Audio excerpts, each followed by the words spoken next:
Everybody. Great to see everybody here again. Yes. So welcome back to another session. For those of you who are joining us for the first time, we are Spark Mentoring, and at Spark Mentoring, our goal is to give you all the resources and to promote your holistic professional development. So we have several programs under Spark Mentoring, and today's session is a part of our Inspire program. This is a career guidance series where we invite professionals from different career fields to give you a taste of all the different options available to you to pursue after you graduate. So we also have several other programs that are currently running or are in the pipeline, and you can go to our website, www.sparkmentoring.info, to get more information about them. And also, if you have any ideas of how we can improve or what other sessions we can put together for you, please leave us your feedback at the end of the session. We'll share a link to the feedback form then. We are more than happy to listen to what you all have to say to us. So let's jump into our session today. It's titled Keep Calm and Spring Back, and I'm very, very excited about our session today. You know, we all have challenges and we face setbacks along our journeys, and we struggle to navigate out of them, right? Or sometimes we're still struggling. And I personally feel that hearing stories of how people navigated their own challenges and struggles is very inspiring and can help overcome our own challenges. So we have with us Rishabh and Sushant today, who will be sharing their fascinating journeys. Thank you both for being here and giving us your time. So a quick little background about both our speakers. Rishabh, he got his BTech in Food Engineering and Technology from ICT in 2013, and then he earned his MBA from IIM Ahmedabad in 2017, where he was a part of the placement committee and the marketing club. And after that, he went on to several different positions. And then he currently works as a management consultant at Accenture Strategy and has over 3 years of experience working across home care, male and female personal care brands in the FMCG industry. Our second speaker today is Sushant, and Sushant is an ICT BTech Pharma alum. He currently works as the Global Supply Chain Operations Lead for Origins at the Estee Lauder companies in New York, USA. His expertise includes service, cost, inventory, and charge management, and is currently delivering a greater than $300 million portfolio. And prior to Estee Lauder, Sushant worked in the pharmaceutical industry in regulatory affairs, business transformation, and then operations management. And before to that, he earned his master's in drug regulatory affairs from LIU Brooklyn. So thank you also, Sushant and Rishabh, for being here. So before we get going, I just want to cover some housekeeping. If you have questions during the session, please post them at www.pigeonhole.at. You can use the QR code on the screens to access this website, and then once you enter the website, you enter the passcode 12 June 21, so 12JUN21, and you can post all of your questions there. Please do post the questions as they come to you. When we encourage that. You can also like questions posted by others, and the questions that get the most upvotes are most likely going to be answered. So without further ado, let's get going, and let's start with Rishabh. Rishabh, the stage is all yours. Just share my screen and just let me know once it's visible. Sure.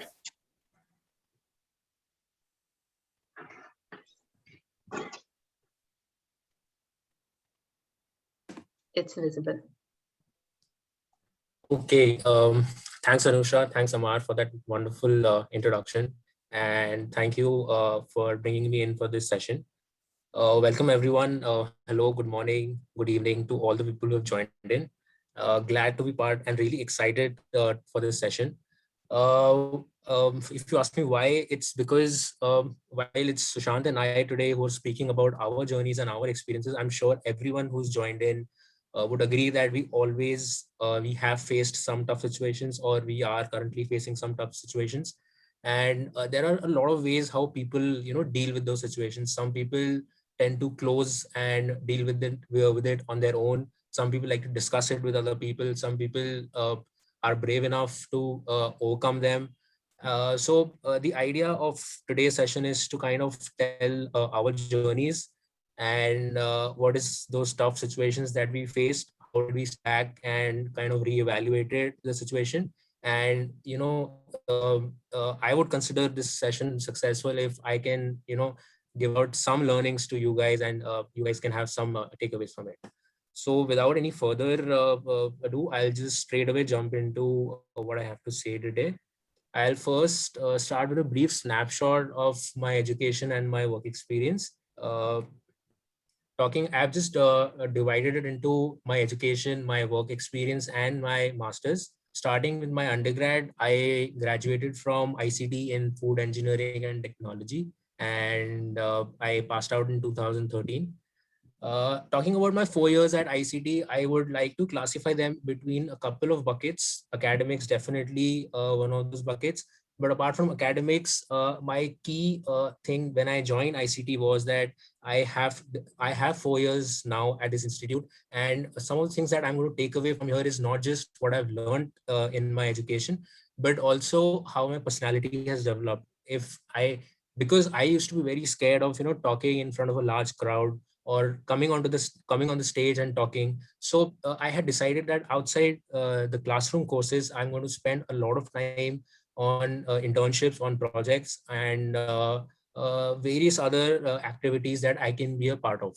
So in talking about internships, we had a mandatory internship after the third year, and I was working with Mother Dairy as an innovation scientist.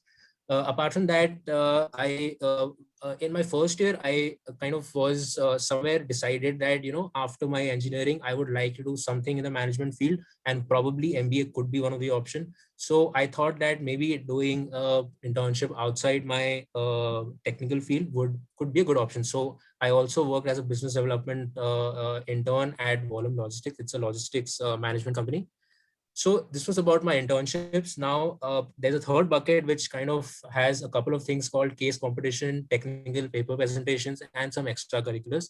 Now this by far for me was the biggest learning, because I used to be very underconfident talking to new people, but I made it a point that I'm going to do a lot of case competitions, presentations, and I was also part of some extracurriculars inside ICT. So, and now when I look back, of course, a lot of people do it because it adds points on their resume. But that's definitely one practical way to look at it. But if I feel that I'm confident in talking to new people today, it's definitely ICT which played a big part in opening me up as a person. So, my one biggest learning from my 4 years of ICT was that it gave me a lot of time to try and explore a lot of things which I've not done in the past. Because trust me, I mean, while after your undergrad, you might do a master's or a PhD or an MBA, whatever you might do, you will never get these 3 or 4 years where you'll have time apart from your other activities to try out different things. So my one key takeaway from my 4 years of undergrad was that it's a platform for you to try various different things. So after my undergrad, I went on to do, I worked for a company called Carnival Cruises, and I was handling B2B sales there. I worked as a corporate sales executive. And basically my work was handling big ticket clients, B2B sales and client management.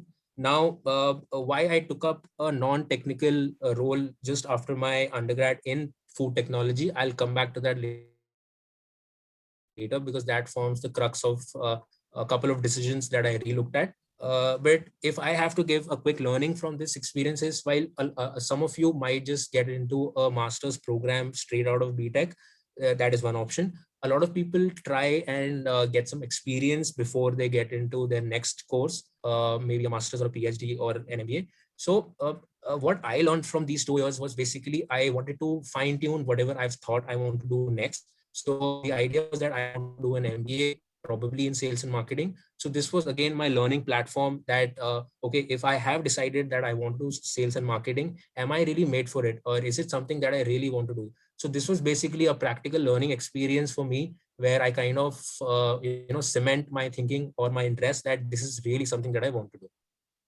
So So I mean, these 2 or 3 years or whatever time that you spent before your next leg of education, again treat it as a platform where you fine tune your decisions and your goals. Coming to my MBA, this probably was a 3 or 4 year program crunched into a 2 year program, and that's typically a nature of any master's program. You don't get the luxury of time. So if I have to tell you one key learning in these 2 years for any master's program, whether it's an MS or an MBA or whatever throughout, I mean globally, you won't get the luxury of time. So because your the expectations from a candidate is not just academics or probably getting a placement somewhere. It's also a holistic development that you're expected, and a lot of people will tell you that when they're recruiting you, or when you're talking to people in the corporate life. A lot is expected from these 2 years. So it's not just education that you have to take care. It's also how you are learning from other people, what kind of activities apart from studies you're doing. So as Anusha said, I was part of the marketing club in the first year. I then went on to be a part of the placement committee in the second year, and I was also mentoring a few students in my second year who were part of the first year. So I tried to do a lot of things which I hadn't done in the past. So marketing club, because I was interested in it. Placement committee, because it seemed like a challenge to me, because it's a big deal in the B school.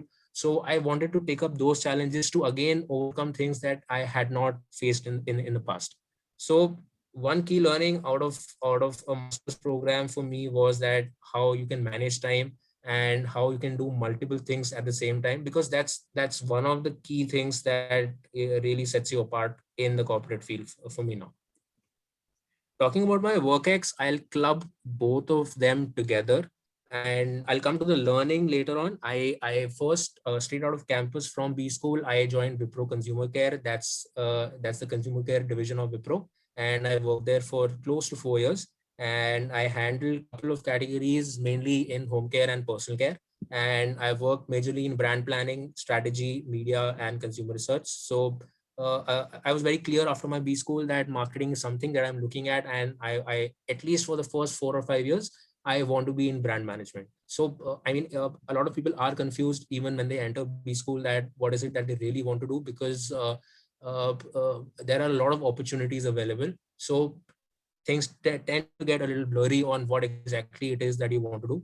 But my 2 years at Carnival and my 2 years at IMA, I was extremely clear that sales and marketing is something that I'm looking at. And shortly, a couple of months before, I switched from Wipro, because now I had some work ex in sales and marketing, and I wanted to use that at a more broader and a larger industry-wide practice. And hence, I joined Accenture Strategy. Currently, I'm working in their consumer goods and services team, and I work as a management consultant. And I can't stress enough the learning that I've been having, and I continue to work on that, is talking to people. And when I say talking to people, I don't necessarily mean networking, because at least in India, people think networking is in exchange of something, like someone is doing a favor to you and hence you need to talk to them and build your connections. While that's one way to look at it, for me, networking has been learning from people's experience, learning from their choices, from their decisions at work, personally, outside work. And that really helps me, because I was working in a creative and a marketing field, that really helped me build on my decisions that I had to take. And even now, I always make it a point, whether it's a senior folk or it's someone new, because in industry today, your experience is not correlated to your age. Especially when it comes to digital marketing, there are people who are 20, 21 years of age who have more experience in digital marketing to a folk who's like 40 or 50 years old. So learning from people's experience has been the key aspect that I continue to do even right now. So whenever, if you are working right now, or you're planning to take up a job, or whenever you end up working somewhere, this is some key skill that you need to have, that you pick on the learnings from other people as well. Having said this, now I'll straight away jump into the crux of my session today. that what is it that really made me take some different steps, change my career options. Before I get onto this, I'll just step back and talk to you about how I actually made my career decisions. So when I was in school, I did my schooling from Bombay, and I was in an ICSE school. And in ICSE, when you come to the ninth standard, you're given an option to actually choose a sixth subject outside your regular courses. So our school had an option between commercial applications and computer science. Now, I was naturally more skewed towards commercial applications. I was not very interested in coding. So I thought of taking commercial applications, and thankfully, I really enjoyed studying that course. So, I thought that maybe this is something that I can look at, studying even after my 10th standard, and probably, later on as well. But when I got my board results, and relatively I got a good score, and my first reaction was, okay, I have a good score, that means I'm made for science. Because for me, good score meant like people who are intelligent are made to do science. So completely foolish thought, but like now when I look back, it's completely stupid to think that way. But that's how I was brought to think that way, that your marks, there is a certain category of career options which are directly correlated to the marks that you get. And I went on to take science because even after 2 years of thinking that I'm going to do commerce, I completely in a day switched to science.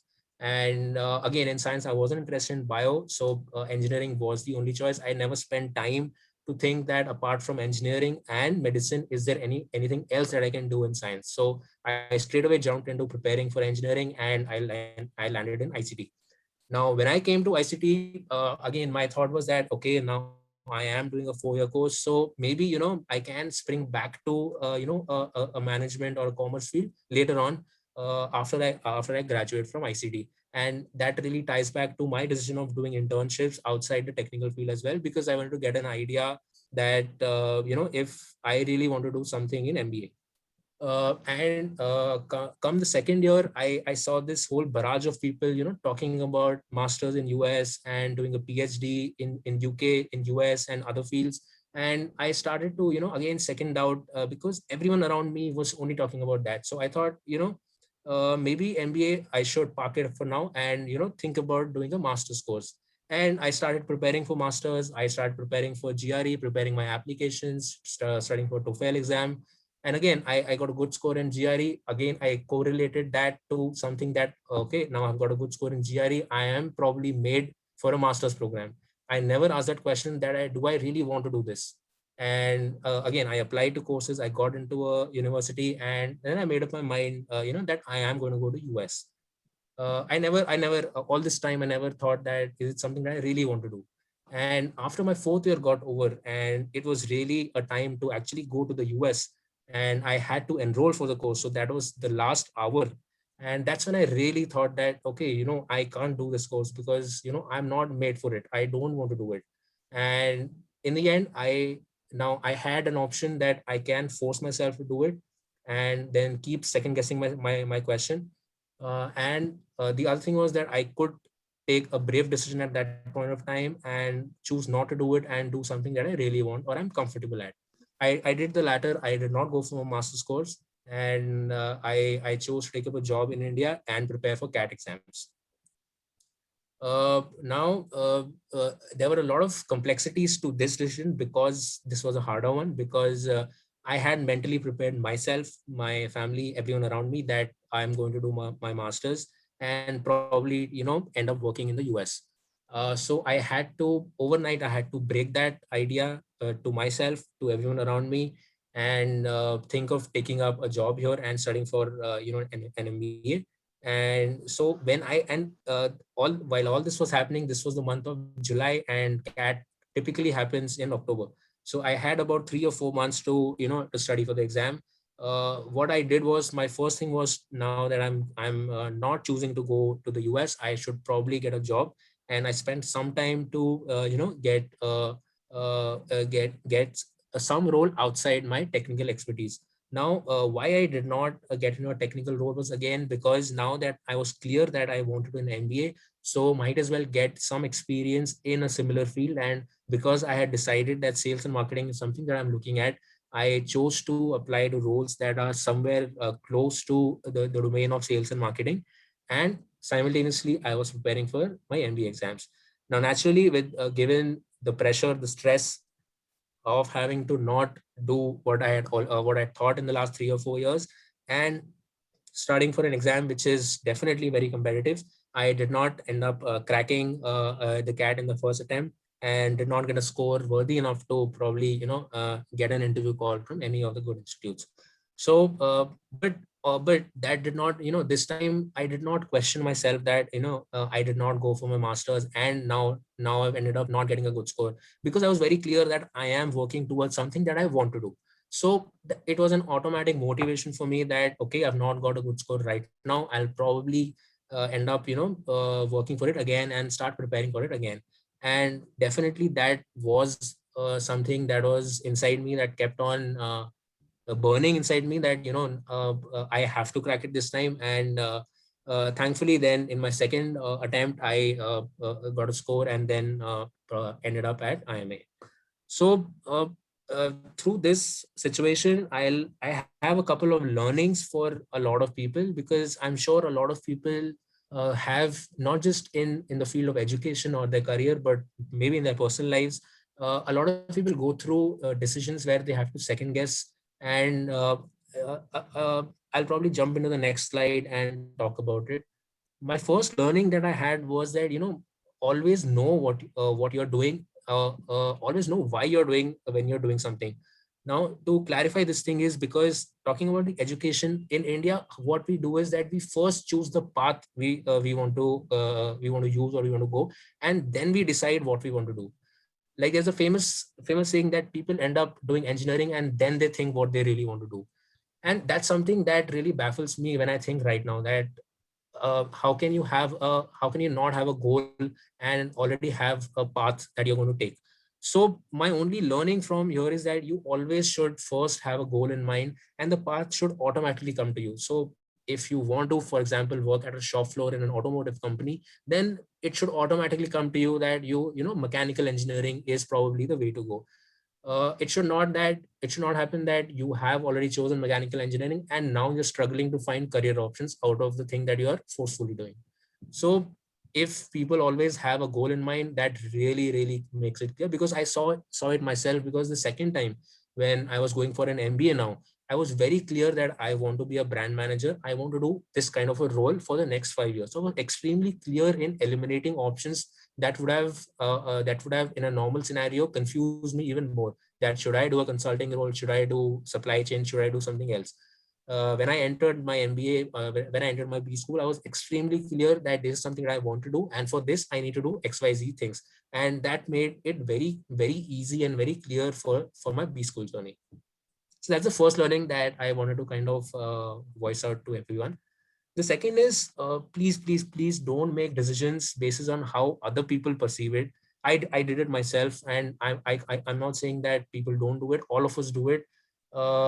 Some of the decisions that I made in my career, some of the decisions I made outside my career, I tend to do it basis how other people in the society perceive it. So a good score in 10th doesn't mean that you have to take science, or a good score in after your 12 doesn't mean that you have to choose a particular career option. You probably, you are the master of your own success. So it really depends on what you are comfortable at. And given the plethora of options that we now have in India and outside India, it there is no stereotypes in education. I'm sorry, does anyone have to say something? No, I think you can just Okay. go ahead. Yeah. So this is by far the biggest learning for me. Don't make any decisions basis how other people want you to make, or people think that you should make. The third is that if things require change, then do it now. So talking back to my decision of whether I should do a master's course or whether I should listen to what I really want to do, I kept on thinking that I'll push it for now. Maybe it's okay, it's a comfortable space that I'm already doing a BTech. I should probably take my GRE and do a master's course. And I kept pushing it, and it came to the last moment when I really had to kind of go and do the course and enroll for my course. That's when I really thought that this is not something that I want to do. So don't push things, don't push the tough decisions that you want to take, because they're only going to get bigger and bigger. And the last and the most important learning, if you fail, I mean, it's totally okay, because trust me, everyone around you is probably going through a similar phase. We always tend to think and work in silos, that oh my god, it's only me that who's going through this, and it's so embarrassing that I have to talk about it, or or in my case, I felt, oh, it's so embarrassing that now I have to, all this while I told everyone that I'm going to do a master's course, and now suddenly I'm doing a job, and I'm not doing a master's course, and I'm basically clueless about what I want to do. So that's some of the thoughts that kept creeping in my mind for a year, probably for probably 2 years, till I actually ended up going to the B school. This definitely was a thought in my head, but now that I look back, it's a completely silly thought to have, because everyone around us is some or the other time are going through a low phase. They face tough situations, and it I think we need to really legitimize and normalize this process, that it's okay to have a low phase, and as long as you can take a learning from there, and you can spring back and then be proud of it. It's a good thing to have to fail early and to learn early, and because for me, it's like it's better to fail and learn and then succeed, rather than thinking about it, regretting. If I had not taken that step at that time, probably I would have done a master's course, and I would be thinking that this is not something that I wanted to do, and that's the worst feeling. Regretting what you could have done is the worst feeling to have. So that brings me to the end of what I had to say. I'll probably pass it back to Anusha, and maybe towards the end, I'll be happy to have questions at my end. Great. Thank you, Rishabh. The talk was super candid and very insightful. Really appreciate that. I loved all your tips and learnings. I think a few things resonated with me was one, trying to learn from people around you and connecting with them without expecting anything in exchange. I think once we're out of formal training and schooling, that's how we grow and learn. And also, it's very impressive how determined you were to pursue what you wanted to do. For those of you in the audience who don't know, Rishabh is a very close friend of mine. And when he broke the news of not going for masters, a bunch of us, some of us were supportive, some of us weren't. And I think despite that, being clear in your mind and pursuing what you want to do, it's very brave, and I'm really proud of all of the things that you've done so far, and clearly you're super successful. So I guess doubts arise in everybody's minds. So if that's the case, just find supporters, find your troopers, and just keep pursuing what you want to pursue.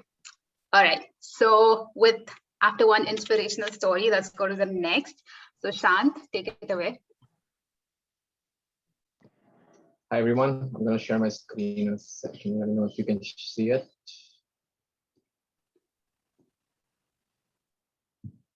Yes. All right, great. Awesome. So first of all, thank you, Amar and Anusha, for this incredible opportunity to talk to fellow undergrad students from our alma mater. And congratulations on this mega effort and helping students. You guys are really doing God's work here, I think. So a little bit about myself. My name is Sushant Turekar, to everyone that does not know me. I currently work at the Estee Lauder companies on the Origins brand. I lead the supply chain operations team for basic inline business, delivering a portfolio of about $300 million. As Anusha said, I manage service cost and inventory and change management for across the globe for Origins. 10 years ago, I was at UBCT in my final year, looking at a massive backlog of about 30 cases. Yep, 30. With that, I'm gonna dive into my story. I do have a disclaimer. I do not claim to be an expert in the field. So please, don't do exactly what I did. This is just something that worked for me. And you guys have to find something that's gonna work for you as well. So with that, I'm gonna jump in and tell you a little bit about my story so far. So I was part of the 2008 to 2012 class, but as you can tell with 30 KTs, I was definitely not the best student. I was not winning any awards. My grades were really bad. I was almost at the bottom of the class. What I did end up doing, though, a good thing that was that I interned at MCure Pharmaceuticals right after the second year, and I interned at Pfizer in Tarapur after the third year, right? This helped me realize that I did not want to get into R&D. So as Rishabh earlier said, you have to know what you want to do. I unfortunately did not know what I wanted to do, so I ended up doing a bunch of things to find out what I did not want to do. So internships, as everyone on the series would have told you, that internships are the way to go. You should definitely get some internships under your belt so that it gives you a real world experience of what skills actually matter in a professional environment. Also does help you to network, right? And it's always a gateway. You should try to use it as a gateway to new opportunities, right? I also volunteered at Samaritan's Helpline, which is a suicide prevention helpline out of Mumbai. A little bit on that. When I was going through this tough phase myself, it was not very easy for me to talk to people about it. Or I did have a couple of close friends who knew what I was doing, what I was going through, but unfortunately there was no one very close where I could open up and talk about my challenges and my problems. And it led to some very, very dark days, which I did not see any. I did not see light at the end of the tunnel for a very long time. So it was a couple of very dark months. I was not doing well. I had so many problems in school. My personal life was in shambles. Professionally, I was not going anywhere. So it was a very tough time. And then I was able to by volunteering at Samaritans, it gave me a lot of perspective. This is a little difficult for me to talk about, so which is why I'm stumbling through my words. So I apologize for that. So I volunteered at Samaritans Helpline, and it helped me get so much of perspective. Right, my problem is not. I'm not the only one with this massive problem. Right, there's so many other people in the world who've gone through similar things, gone through worse things, and come out of it. So it really helps you get a great perspective on someone who's 80 years old, 70 years old, facing the same problem, not having light at the end of the tunnel that a 20-year-old is also facing. So it really shapes how you think about the world. Moving on, I later started interning at Cipla Pharmaceuticals. I started off in the regulatory affairs team. I did jump a couple of teams between to get more and more experience under my belt, and regulatory affairs was something that I was really interested in doing. So I gave me hands-on industry experience again in the regulatory team, helped me network really well. I learned new skills, helped me build a holistic profile. Right now, as everyone else has told you so far on these series, is that if you're lacking at something, you need to show something else. Right? Everyone's looking for your holistic story. They don't just want to see your grades. So you need to build a holistic profile. How you do it is up to you, right? I chose to intern at Cipla. I worked in the regulatory affairs teams, and then I was, later became part of a business transformation program, which was one of the most prestigious programs in the company back then, right? I used these things together, right? Created a story about myself.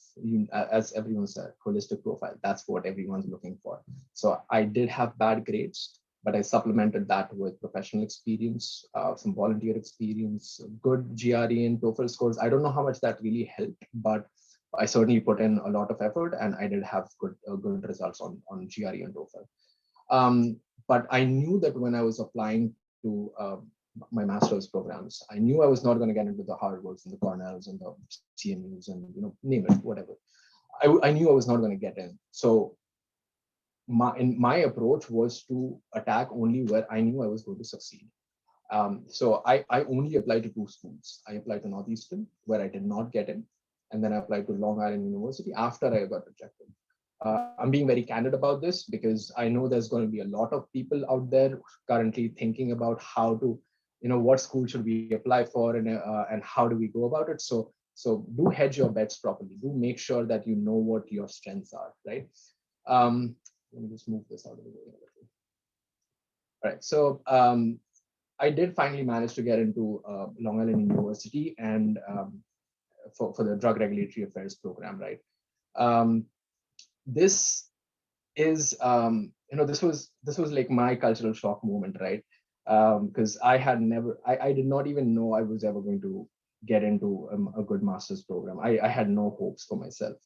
What I realized though is that master's programs in the US at mid-tier schools especially are dramatically different from what we've seen back in UBCT and what others may have seen in across their careers, right? So it's a dramatically different approach. It's more of what you make basically what you want to be. And because you're so new at everything, you don't know what you're going to succeed at, right? So what you do in the end is you just throw everything at the wall and hope something sticks, right? So it's more of a random result process where the end goal is just to get a full-time job with benefits, and everything else is just like, oh, we have to try this to make sure to find out if it works or not. And until and unless you find out if it works or not, you're not going to know if you're going to be successful at it. Anyway, so while I was interning, I was lucky enough that this was also a very serendipitous occasion, right?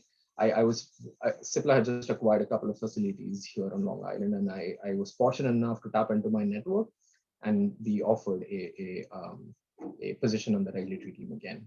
So I interned on the regulatory team again, but I did know that there was integration, of course, going on, right? So when a company acquires a new company, there's a lot of integration work that goes on, but to harmonize the process and whatnot, right? So I sought myself another opportunity on the supply chain side, where I worked the opportunity to understand how the integration works, and this helped me get a supply chain skill set.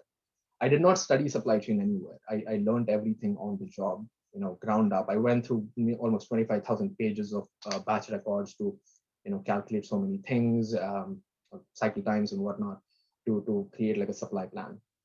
So that's what led to my eventual move into supply chain as a supply planner for North America.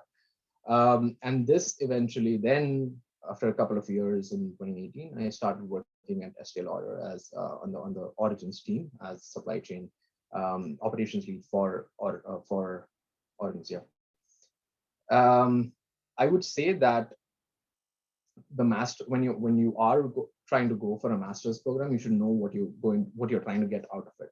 My goal originally was to get into a good regulatory affairs department in a decent pharmaceutical company, but I knew that I was not going to be able to do a thesis master's program. So those innovator drug companies now became out of reach for me. So I had to keep looking for opportunities where I was going to succeed. Right? This is going to be a key message in my talk.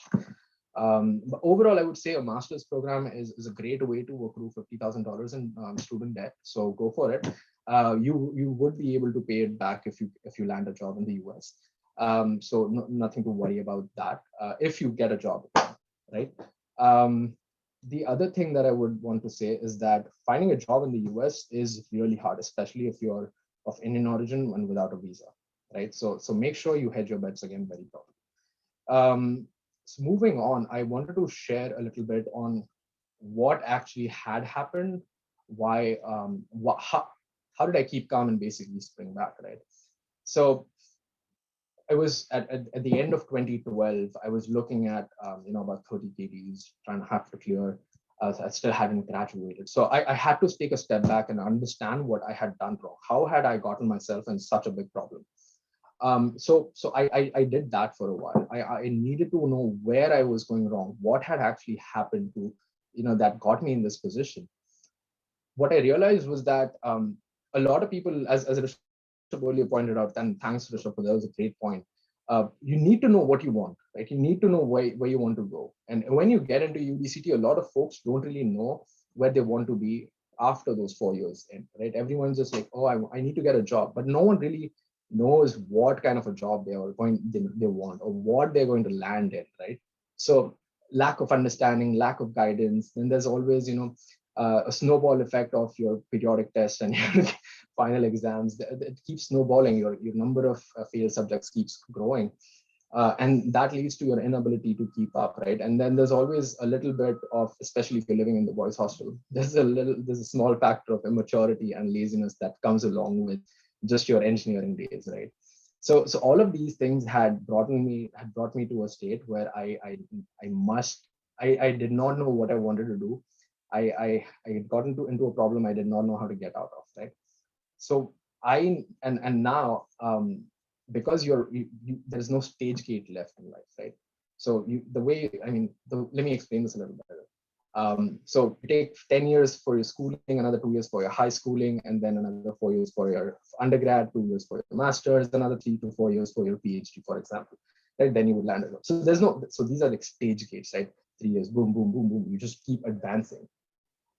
If you miss your chance to go on to the next stage gate, if you have missed that, then you need to come up with your own stage gates. So that is what I say. So that is what I mean by saying, you need to visualize what you want. And again, this is something that Rishabh also brought up. You need to know what you want.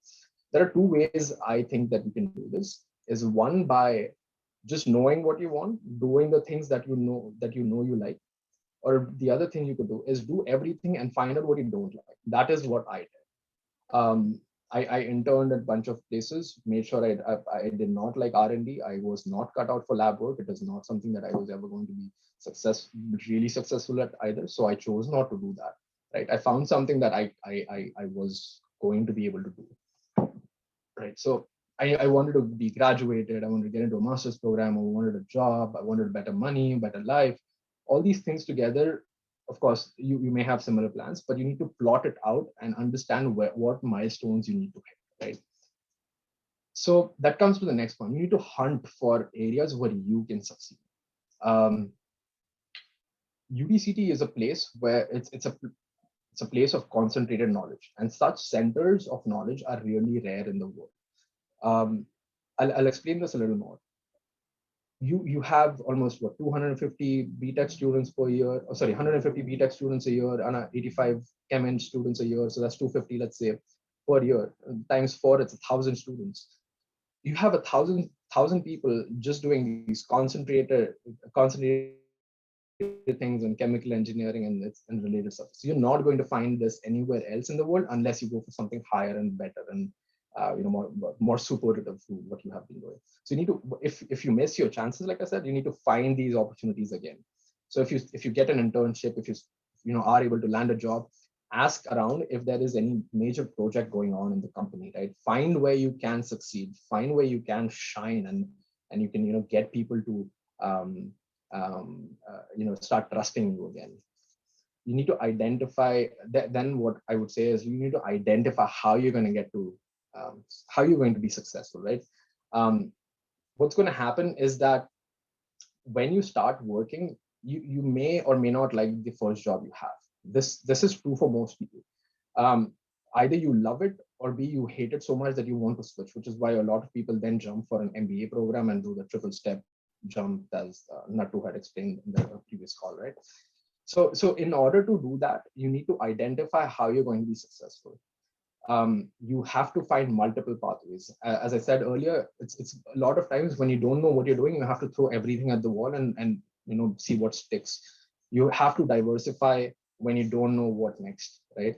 That's kind of an investment strategy, right? If you know a stock's going to go up, then you buy it. But if you don't know what's going to go up, you buy everything and wait for something to go up, and then you cash in on your gains.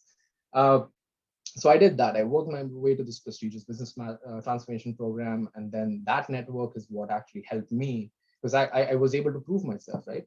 That is what helped me to get a decent job here in New York. I would say, while you're doing this, you must be willing to adapt. If you're not willing to adapt, it is very difficult to keep sustaining your growth. Life, as a main point of this talk, right? Life is not going to be linear, so you have to be willing to adapt. There is not going to be someone to tell you what you should do next. So focus on your natural talents. Play to those. That is where you will get more success. You're likely to be more successful, because if you think about it, you're likely to be more successful at things that you spend the most time doing, right? So if you spend most of your time enhancing and honing your natural skill set, you are more likely to find these opportunities and be more successful, right? So always be willing to adapt when you're doing this. And once you adapt, you need to realign what your overall plan is, and then work towards this new plan, right? Like in my case, I went from the pharmaceutical industry to the prestige beauty space, which I had no experience in doing before, right? So I had to learn everything on the go, which is what a lot of kids would do today.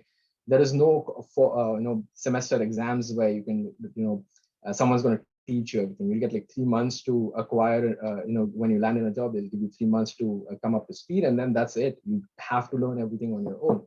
So definitely do all these things: pause, reflect, visualize what you want, hunt, and identify, how you're going to be successful, and then adapt and realign. Always, those are the last 2 points that I had on this slide, and those are the most important, I would say. And another thing that I would say is that if you're stuck in a place and you want to get out of it, always get the needle moving, and people will come to support you, right? That once you start showing that people can trust in you, they will come to support you. So get the needle moving, and the support should follow. My 2 cents on this whole, I don't claim to be an expert in this, but always adapt, improvise, overcome. Be flexible and adapt. Be willing to believe in yourself. Hunker down and keep at it, right? You got to keep doing these things again and again till you get out of this hole, if you are landing in one. And don't compare yourself with others. That's not going to help you at all, right? All 5 fingers cannot perform the same function. You need 5 different fingers. Just be yourself. Don't try to fit into something else. Just find who you are, be who you can be, and then success will automatically follow. Right? Don't be afraid to ask questions ever. They may make you look stupid at times, but they will definitely make you smarter. So let that fear go, and just keep asking questions. And then I would say that you should, just start working on it. As Rishabh earlier pointed out, I think Rishabh and I almost had similar things to say today. If something requires a change, do it now, right? Stop talking and start doing it, and do it consistently, almost like an F1 driver. You have to keep doing it again and again and again and again till you get to a stage where no one can actually beat you, right? No, till you get so good at it that you become irreplaceable. Be willing to take decisions, prioritize your work. These are a couple of important things that you should know by now, right? You have to start taking decisions for yourself. And then if you're still failing at it, find something else. There's 7.5 billion people in the world, over maybe, I guess, 100,000 companies that you can work for. So there's immense opportunity out there. You need to go and just find those things, find those new things that you can do in case you're not succeeding at what you're doing today. And just always have a plan, right? Wise is he who looks ahead. So when you're looking today, you want to look at 10 years down the line, right? So I'm 30 today. If I want to be a VP of something in 10 years, I need to know what are the things that I have to do along the way to get to be a VP or senior VP in another 10 years. So always have that plan ready. And again, go back to my previous slide and find multiple ways where you can get there as well. You needn't just do one thing for the next 10 years and be, grow in that one silo. You could do multiple things and still land at this one great, amazing, successful place. Lastly, what I would say is when you guys are looking for a job, your priorities would largely shuffle between these 4 points, right? Profile, boss, location, and money. So these are 4 main points that I always look at when I am looking for a job or deciding on a job. Profile, because that's what you're going to be doing for maybe 2.5, 3 years, depending on how often you guys want to switch jobs. So you must find something that you're comfortable in, you will succeed at, you're going to learn something, and it's part of your overall plan. So you must find something that fits your profile, right? That what you want. Your boss is going to be an important factor as well. You don't want to work for someone who is an absolute, pardon my language, but an a-hole, right? You don't want to work for someone like that. You want your boss to believe that your success is his or her success. So boss becomes another important factor. Your location, some people may have to worry about, I must live close to India, I must live in New York, I must live in London, whatever it is. Your location is, again, your factor, right? And the money aspect is, again, an important piece. But throughout different stages of your life, your priorities when you're looking for a new job or thinking of taking a new job would largely shuffle in these four across these four categories, and how important each of those are will shuffle as well, right? So I wish you guys all the luck in your future endeavors, and I wish you the best of luck. With that, I'd like to end my talk. Thank you, Omar, and thank you, Anusha, again for this incredible opportunity. I'll hand it back over to you guys. Thank you, Sushant. So again, for those of you who do not know, I've known Sushant for more than a decade now, and I think I was by his side when he was in that dark space, and have really seen him tackle all of these problems. He skipped many details here, but it really makes me extremely proud to see where he's come from where he was, and I've told him this personally several times. So you are really a true inspiration for me as well. Uh, Whatever you both spoke about, I think it's very courageous and brave. It's not easy to open up about these stories, and like I think Rishabh mentioned, this is more common than we think. It's just that people don't talk about it often, and usually many people go through mental health issues and they feel that they are alone because not many people are talking about it. So one of the questions that we put along in the registration form, let me share that, was this. So we asked how many of you have gone through a low phase during your educational or professional journey, and about 80% of you said yes, but this is not what we typically hear of. Like if you look around, you feel like you are largely alone in this process. So I actually wanted to join Rishabh and Sushant in sharing my personal story as well. I won't take more than 3 or 4 minutes, but I've always been extremely prone to anxiety and panic attacks since I can remember. Since childhood, I've been to therapy several times over the past few decades, and I've even had more than one depressive episodes. I've been on medication. So I did want to take this opportunity to kind of spread the word about some mental health care management. And the way I look at it is there are two broad arms. So one is a short term arm and one is a long term arm. So in the short term, when you're actually in that situation, the first thing I would advise is, talk to someone. Please do not go in a shell. Get professional help. And at the same time, I mean, I want to a disclaimer: we are not medical professionals here.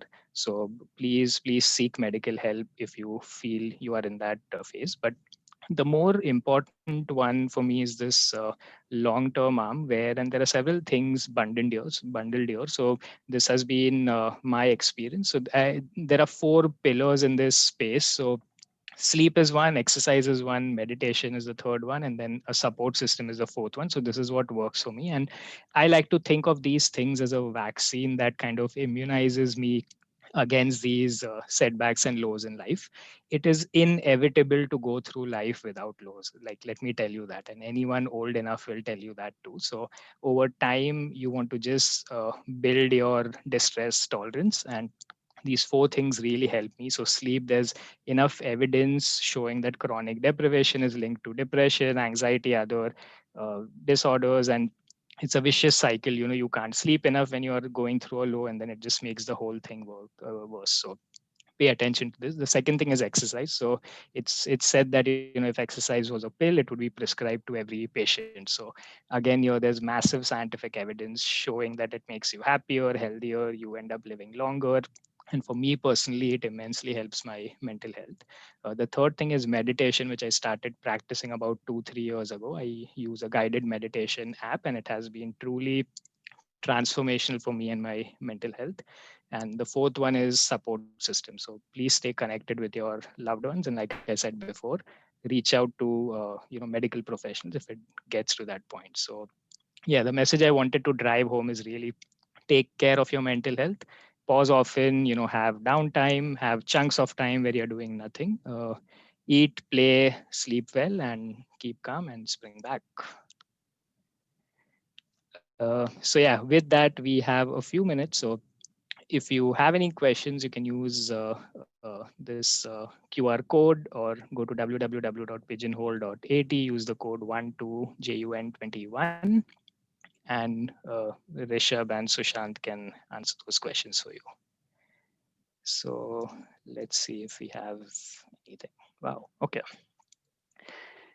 All right. You're able to see my screen, right?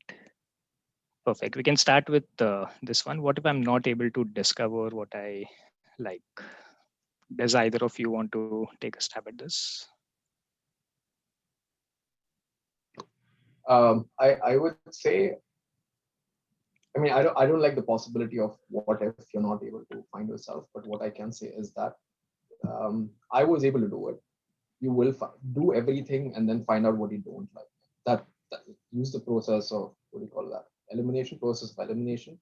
Yeah, to try doing that. That should help you at least, you know, should help align your mental compass in the right way to understand what you're at least good at, and then eventually you should be able to find what you like, right? Because in my case, what I ended up doing is what I did have a natural inclination for, what I did enjoy doing personally. I do enjoy solving, complex problems. So what I naturally folded into that category of, solving problem solvings and operations management. So you should be able to discover what you like at least by the time you're 25. 2021, I get that you're still in college, you're talking to so many different people. It kind of, there's so much noise around you, right? So you of course you could feel that you don't know what you want, but by the time you're 25, 26, you will get a general idea in terms of what you what you would tolerate, doing for another 15, 20 years. So just give it time. You'll come to it. Thanks. Rishabh, anything you want to add here? Just adding to that, I mean, there are a couple of levers that you can actually use to, as Sushant was saying, to eliminate options that you don't want to do. Whether it's your undergrad or whether you're working. I think for something that worked for me was that when I made up my mind that I want to, discover career options in sales and marketing, I took the liberty to, reach out to people who were working in that field to kind of, test that is that kind of a life is something that I'm suited for or not, or is it something that I'm liking right now I may not like 10 years later. So when you are probably inclined a little bit about a certain thing, you eventually naturally end up putting those efforts to clearing out that whether you want something or not. So I'm sure when you're growing, I mean, from your undergrad to a master's programs, there are immense opportunities which kind of give you that time to discover something that you really like. So I mean, whether you're working somewhere or you're doing an internship or you're interacting with a corporate firm in the form of internships, I mean, the opportunities to really discover what you like are immense. So I wouldn't agree that that if you've put a lot of effort, you've not really found out something that you really like. So yeah. Thanks. All right. Any questions that stand out to you that you would like to answer? Maybe we can take this one. It has several votes. So what if something which we wish to pursue is an extremely competitive area? Rishabh, do you want to take that first? I mean, it really, I mean, competitiveness of a program or an exam really definitely is a big part of it. But before you start thinking about that, I mean, if you've put enough thought in what motivates you for that exam or for that course or for that job, and if you're clear in that's something that you really want to do, I think the magnanimity of this part really becomes smaller. When I decided that I don't want to do a master's course and MBA is something that I want to do, I did not get scared by, there are 2 lakh people taking the exam and few hundred people end up getting into the top schools. Not even once did that really come into my mind to discourage me. So while it might be one of the criterias that you keep in mind, but that should not be the criteria that you use to select what career options that you have. Because if really people get scared by 10 lakh people giving a UPSC exam in India, then you won't have those many people giving the exam, and it won't become the kind of thing that it is. So I think number of people or how hard it is should never be a discouragement or something that hinders you from going for it. Thank Yeah, you. that's a good. Go ahead, Sushant.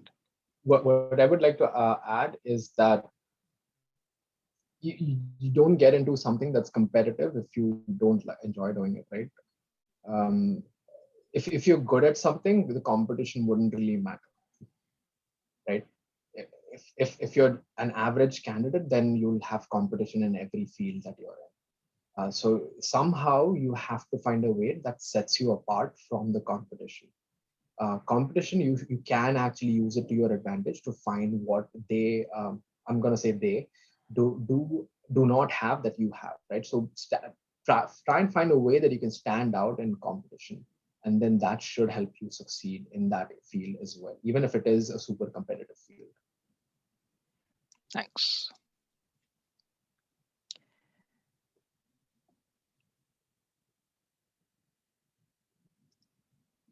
How about this one? Any tips on how to keep ourselves motivated to pursue a goal? I know that several of these points were already covered, but if there was one or two things that each of you wants to add or reiterate.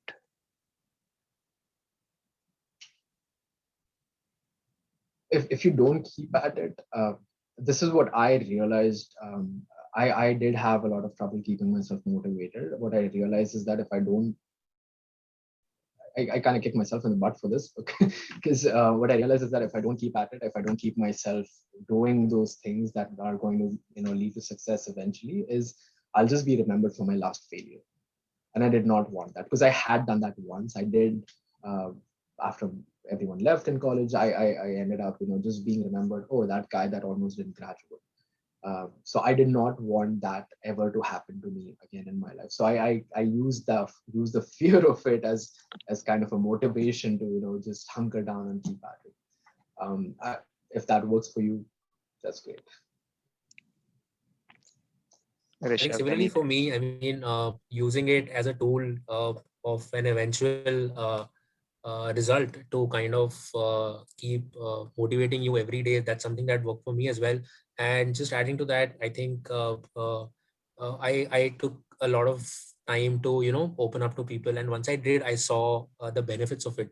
That I realized that it's not such a bad thing. So, and if I open up, there are people who are going to support you and trust in you. So when you open up to family, to friends, to people around you, that really eases the pressure that you have mounted upon yourself. So that really worked for me a big time. Perfect. I want to pause here. Vandana ma'am, did you want to unmute and talk about something? I'm not sure. I see your name flashing. If not, I'll continue with the Q&A. Please continue, Amar. Okay, sorry, ma'am. Any strategies to visualize what you want when you're confused?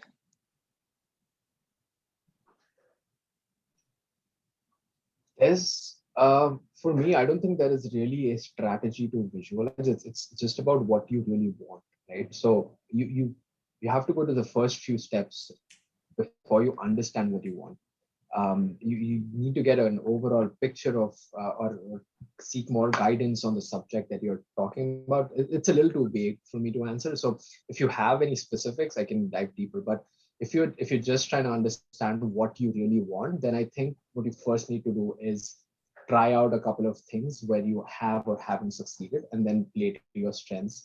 That should help you eventually to figure out what you want. Yep. Rishabh, anything you want to add here? No, nothing. Yeah, I think my take on this is, I think the two of you kind of had a very complimentary answer to this. You either know what you want to do, which is great. You start working towards it. If you do not, you just keep sampling until you find out what it is that you like. And then by process of elimination, you keep removing things that you do not. All right. Any questions stand out to you that you want to pick?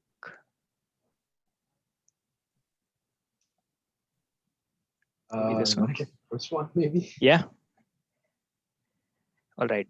Currently a first year student. What important things I must do in 4 years for a bright future? future? Share the wisdom. Rishabh, could you go first on this one? I mean, like I said when I was speaking also, I mean, these 4 years, you're never going to get back, because this is a time where apart from your academics, there's not too much pressure or there's not too much expectation out of you. So treat these 4 years as a time where, it's like an exploratory phase for you, where if you're not very sure what you want to do, then you can do a lot of things in terms of holding a couple of positions in your extracurriculars, your co-curricular activities, or interacting with industry in the form of internships. Or like for me, when I used to be very scared to talk to people in front of a big crowd, so I treated technical competitions where I had to kind of present an analysis in front of a 20-30 group people. I thought that as an opportunity to break this barrier for myself. So I mean, for me, the only thing that I can probably say is that try out different things, and if you're lucky enough, you'll probably get that one thing that you really want to do, and spend some time in this, because it'll require time to do it.